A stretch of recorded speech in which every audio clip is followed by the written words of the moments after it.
ආයිබෝන් මේ ඔබේ ජීවිතේට වැඩිම වටිනාකමක් එක් කරන YouTube වැඩසටහන.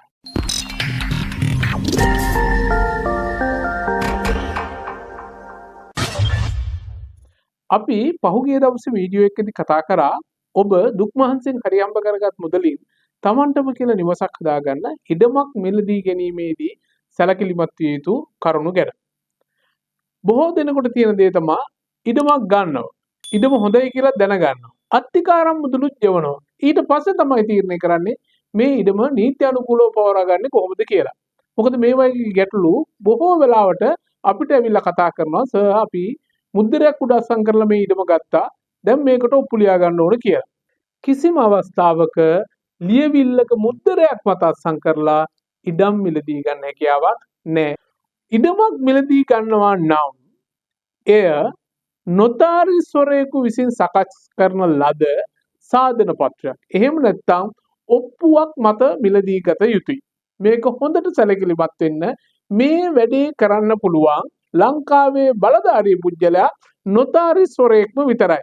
දැන් නොතාරිස්වරු කියවහම අමුතු පුජ්‍යලයෝ නෙවෙයි ඔබ දන්න නීතිඥවරුන්ට එහෙම නැත්නම් නීතිඥවරයන්ට මෙම ඔප්පු ලිවීමේ බලය එහෙම නැත්නම් නොතාරිස් බලය එනයින්ම ලැබෙනවා. කලාතුරකින් කෙනෙක් තමයි නීතිඥවරයෙක් මේ නොතාරිස් බලය ලබා ගන්නේ නැත්තේ. ඒ නිසා ඔබ ඔප්පු ලියනවා නම් ඒ සම්බන්ධයෙන් සුදුසුකම් ලත් නොතාරිස්වරයෙක් වෙත එනම් නීතිඥවරයෙක් වෙත ඔබ යා යුතුමයි. මගේ පළවෙනි උපදේශය ඔබ නම් ඉඩම මිලදී ගන්නේ ඉඩමේ ඔප්පුව සෑදිය යුතු නොතාරිස්වරයා තෝරා ගැනීමේ වගකීම ඔබ සතුයි. එය කිසිම විටක ඉඩම විකුණුම්කරුට බාර නොදෙන්න. ඒ කියන්නේ ඔබ ඉඩමක් මිලදී ගන්නවා නම් ඒ සඳහා ඔප්පුව සැකසිය යුත්තේ ඔබේ නීතිඥවරයා මගින්. ඔබේ නොතාරිස්වරයා මගින්. හේතුව තමයි මේ නොතාරිස්වරයාට ගාස්තුව ගෙවන්නේ සම්පූර්ණයෙන්ම ඔබ විසින්. වෙනත් විකුණුම්කරුට මේ අයිතිවාසිකම දුන්නොත් යම් නොපනත්කම් සිද්ධ වෙන්න පුළුවන්. ඒ සියලු අකටයුතුකම් වලින් වළකින්න මම දෙන පළවෙනි උපදේශය ඉඩම මිලදී ගන්නා විට ඔප්පුව සකසන නීතිඥවරයා ඔබේ නීතිඥවරයා විය යුතුයි. මේ ඉඩම මිලදී ගන්නා අවස්ථාවේදී ඔබ ඒ අවස්ථාවේ හෝ ඊට පෙර හෝ ඉඩමේ මුදල් විකුණුම්කරුට ගෙවලා තියෙන්න ඕන. එක්කෝ මේ ඔප්පුව හදන අවස්ථාවේ ඔප්පුව අත්සන් කරන අවස්ථාවේ මේ මුදල් විකුණුම්කරුට ගෙවන්න ඕන. එසේ නොවි අනාගතයේ යම් දිනක මේ මුදල් ගනුදෙනුව සිද්ධ වෙන්නේ නම් ඒ බව පැහැදිලිව ඔප්පුවේ සඳහන් කරන ලෙස ඔබේ නීතිඥවරයාට උපදෙස් දෙන්න. ඔබ ඉඩම මිලදී ගන්න නොතාරිස්වරයා ගාවට යන විට සැලකිලිමත් වෙන්න ඒ අවස්ථාවේදී නොතාරිස්වරයාම අදාළ කාර්යාලයේ සිටින බවට. ඒක තමයි වඩා ආරක්ෂාකාරීම ක්‍රමය. එසේ යන විට ඔබ තවත් ඔබ වෙනුවෙන් සාක්ෂිකරුවෙකු රැගෙන යන්න. ඉඩම විකුණන්නාද ඔහු හා ඔහු වෙනුවෙන් සාක්ෂිකාරයෙකු රැගෙන ආ යුතුයි. දැන් ඔප්පුව අස්සම් කරන තැන පුජ්‍යලයන් හැටියට ගත්තාම 5 දෙනෙකු ඉන්න ඕන. ඉඩම විකුණුම්කරු ඉන්න ඕන. ඉඩම ගැනුම්කරු හැටියට ඔබ ඉන්න ඕන. මේ ඔප්පුව සහතික කරන නොතාරිස්වරයා ඉන්න ඕන. ඊට අමතරව සාක්ෂිකාරයෝ දෙන්නෙක් ඉන්න ඕන. එතන මේ 5 දෙනා ඉදිරියේ තමයි මේ ගනුදෙනුව සිද්ධ වෙන්නේ. ඔබ කිසිම විටක මේක බොහෝම අවධාරණයෙන් තියෙන උපදේශයක් කිසිම විටක හිස් කොලයක් මත ඉඩම ලබා ගන්න එපා. ඔබ ඉඩම විකුණන්නේ නම් කිසිම අවස්ථාවක හිස් කොලයක් මත මේ ඉඩම පවරන්නත් එපා. මේක දෙන්නටම අවාසිදායක තත්වයක් වෙන්න පුළුවන්. සමහර විට ඔබ ඉඩම හිස් කොලයක් මත ඉඩම මිලදී ගන්නේ නම් ඔබ බලාපොරොත්තු නොවුණු ඉඩම අවසානයේ ඔප්පුවේ තියෙන්න පුළුවන්. ඒක නිසා ඉඩමක් ගන්න මිලදී ගන්න වෙලාවේ කිසිසේත් කලබලයක් ඇති කරගන්න එපා. කිසිසේත් කලබලයට අත්සන් කරලා යන්න එපා. නොතාරිස්වරයා සම්පූර්ණයෙන්ම ඔප්පුව සැකසුවාට පසු ඔබ ඒ ඔප්පුව කියවා බලන්න ඔබට නොතේරෙන්නේ නම් විශ්වාසවන්ත දන්න කෙනෙකුට හෝ ඔබේ නොතාරිස්වරයානේ ඔහුට කියන්න මේ තියෙන දේ මොනවද කියලා. එහෙම නැත්නම් වෙන්නේ ඔබ මිලදී ගැනීමට බලාපොරොත්තු වන ඉඩම නොවන වෙනත් ඉඩමක් ඔබට ඔප්පුවෙන් පැවරෙන්න පුළුවන්. එතකොට මේ කාරණාව විශේෂයෙන් සැලකෙන්න මොනම හේතුවක් මතවත් හිස් කොලයක් මත ගනුදෙනු වලට යන්න එපා.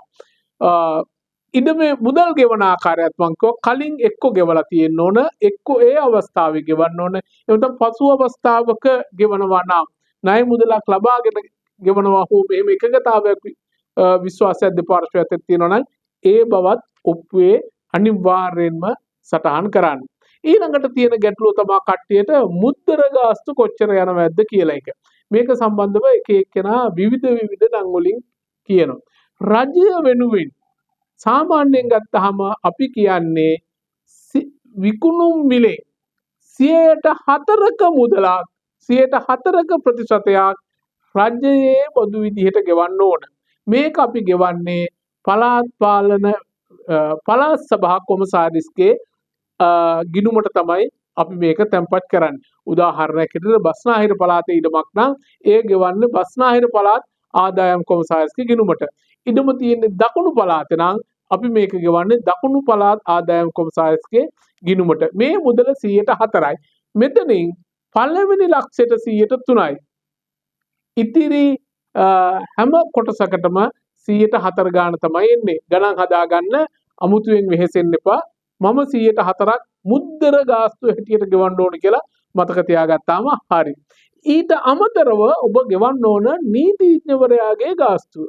නීතිඥවරයාගේ ගාස්තුව ගෙවද්දී සාමාන්‍යයෙන් විකුණුම් මිලෙන් 100%ක් නීතිඥවරයාගේ ගාස්තුව හැටියට අය කරනවා. මේක නීතිඥවරයාගෙන් නීතිඥවරයාට අඩු හෝ වැඩි වෙන්න පුළුවන්. ඊට අමතරව ඔබ සැලකිලිමත් වෙන්න මුද්දර ගාස්තු ගෙවද්දී ඒ ඉඩම තක්සේරු කොට මුද්දර ගාස්තු ගෙවන්න. ඉඩමේ වටිනාකම පළාත් ආදායම් කොමසාරිස්ගෙන් තක්සේරු කරලා ඒ ගානටම මුද්දර ගාස්තු ගෙවන්න ඕන. මේක අනිවාර්යයි බස්නාහිර පළාත තුල දැනට ඉඩකඩම් ගනුදෙනුවලදී අනිත් පළාත්වලත් මේ නීතිය ක්‍රියාත්මකයි. හැබැයි සමහර අවස්ථාවලදී ඒ නොවන අවස්ථාවත් අපිට දැක ගන්න පුළුවන්. හැබැයි අපි කියන්නේ සිරිතක් හැටියට පුරුද්දක් හැටියට ඔබ ඉඩම මිලදී ගන්නවා නම් පළාත් සභාවෙන් මේ ඉඩම තක්සේරු කරලා ඒ තක්සේරු වටිනාකමට මුද්දර ගාස්තු ගෙවන්න ඕන.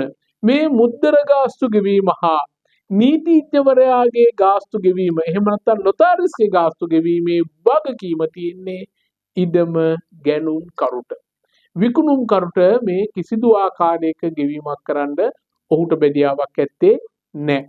එතකොට උඩම ගන්න ඔප්පු අත්සන් කරද්දි මං කව 5 දෙනෙක් ඉන්න ඕන. මේ 5 දෙනාම මේක අත්සන් කරන්න ඕන එකම වෙලාවේදී. ඔප්පුවේ විකුණුම් කරු අත්සන් කරන්න ඕන, ගැනුම් කරු අත්සන් කරන්න ඕන. මේ දෙන්නාගේ ඇඟිලි සලකුණක් දැන් ඔප්පුවේ තියෙන්න ඕන. ඊට අමතරව සාක්ෂිකාරයෝ දෙන්නෙක් අත්සන් කරන්න ඕන.